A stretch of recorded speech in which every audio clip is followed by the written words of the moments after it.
Bruno Savarro, relator da CPI, conta para nós então agora o andamento da fase final, startando hoje com o relatório final. Qual foi a conclusão da CPI?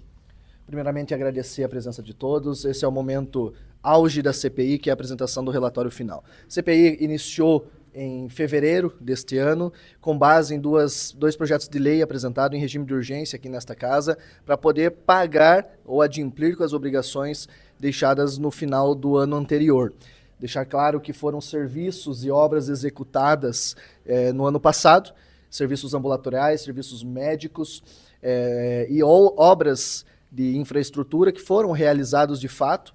Então, não se sustentou aquilo que algumas pessoas acabaram falando sobre possíveis desvios. Não se trata de desvio de dinheiro público, se trata apenas do procedimento que não foi o adequado para o pagamento no final do mandato. Então, o relatório apontou algumas irregularidades, sim, em questões pontuais, que eu vou trazer todas aqui para todos vocês. Inicialmente, também, agradecer a toda a equipe que colaborou nesse período, a nossa assessoria interna da casa, que participou de todas as oitivas do começo ao final. Então, algumas começavam 1h da tarde e terminavam 7, 8 horas da noite. Então, foi muito trabalhoso, foi um trabalho muito árduo. Agradecer a vocês da imprensa que sempre também noticiaram e levaram para a população os principais pontos.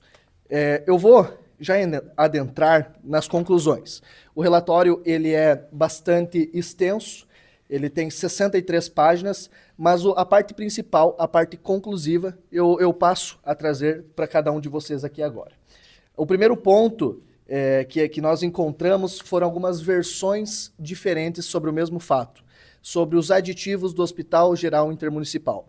Nós ouvimos a construtora, nós ouvimos os dois sócios ali da construtora que realizou a obra do Hospital Geral Intermunicipal, os dois aditivos que eles pedem desde da metade de 2024 e outro mais ali de 2023 ainda, totalizam praticamente 5 milhões de reais. R$ 4.973.209,40. Aqui existem três versões. A primeira versão técnica, a parte da engenheira da obra, assim como a parte jurídica que autorizou o pagamento desse aditivo. Então, legalmente falando, poderia ser pago.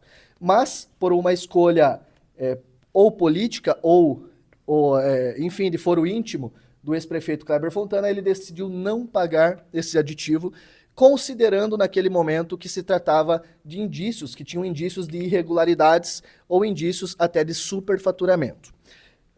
E a versão da construtora é que o ex-prefeito mandava mensagens ou pessoalmente também falava que iria conceder, mas disso não há prova alguma, porque argumentam que eram aquelas mensagens de modo temporário, aquelas mensagens que apagam após a primeira abertura.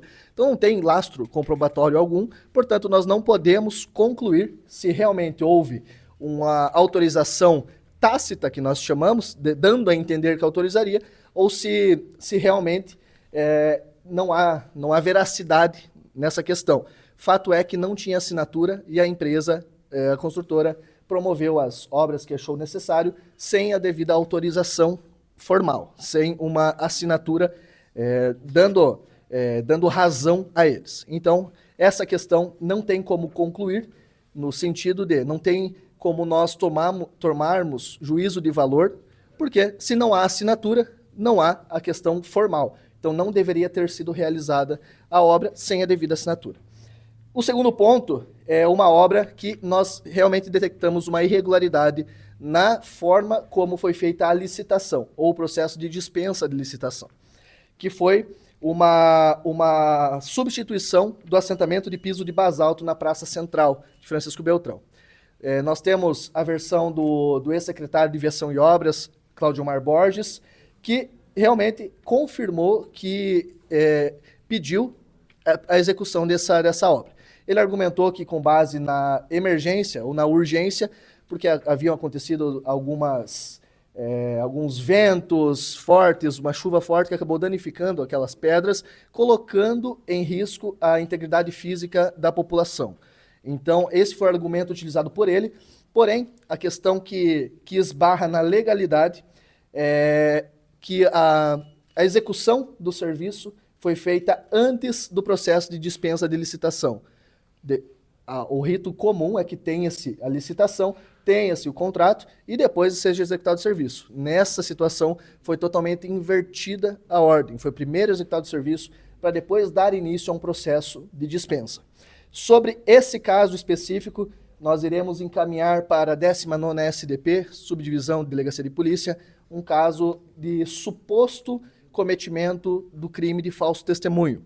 Quando o construtor ali foi perguntado sobre um orçamento que foi apresentado no endereço das proximidades da sua própria empresa, com o mesmo sobrenome, com o mesmo nome da construtora praticamente, ele foi perguntado sobre a pessoa que era responsável, foi perguntado sobre o nome, se realmente conhecia. Ele falou que não conhecia e depois de uma análise não tão profunda, foi descoberto que tem um relacionamento amoroso, é a esposa ou a namorada desse sujeito. Então, se realmente existe essa mentira, vamos taxar de forma muito, muito clara, pode colocar em xeque, inclusive, o restante do seu testemunho.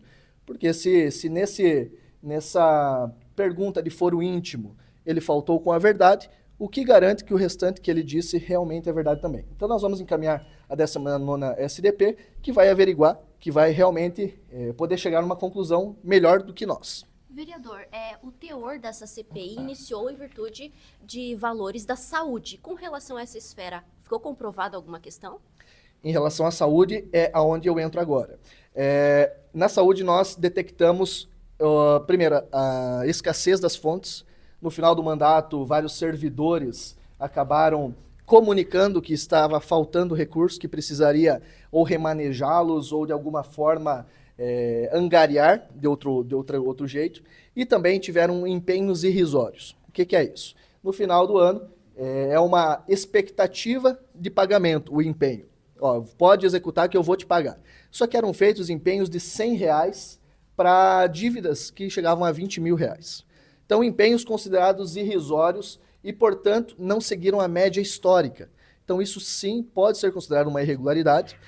Tudo isso que eu estou falando será encaminhado ao Ministério Público Estadual, que tem o melhor amparo e tem, inclusive, a competência legal de fazer essa avaliação com maior profundidade. Tem coisas que fogem à esfera da CPI, mas nós vamos estar encaminhando para o órgão responsável que vai averiguar. Mas, em relação à saúde, dos 13,5 milhões, realmente a maioria trata-se de empenhos irrisórios ou que realmente faltou recursos no final do mandato.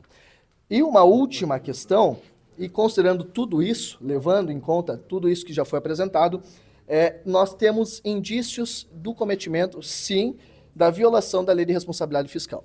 No seu artigo 42, a LRF fala que não podem ser adquiridos dívidas que não serão adimplidas, que não terão recursos para serem adimplidos até o final do ano, no ano eleitoral. Nos últimos 8 meses não pode adquirir dívidas que não podem ser pagas no mesmo ano.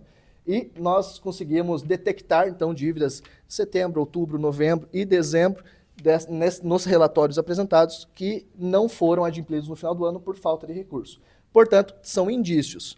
A partir de agora, o Ministério Público e todos os órgãos competentes vão poder constatar que se realmente esses indícios se confirmam ou não. Mas a parte do relatório, a parte da Câmara de Vereadores foi feita.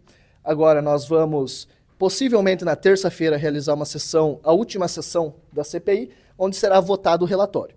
Eu acredito na aprovação unânime dele, até mesmo porque ele é um relatório muito técnico.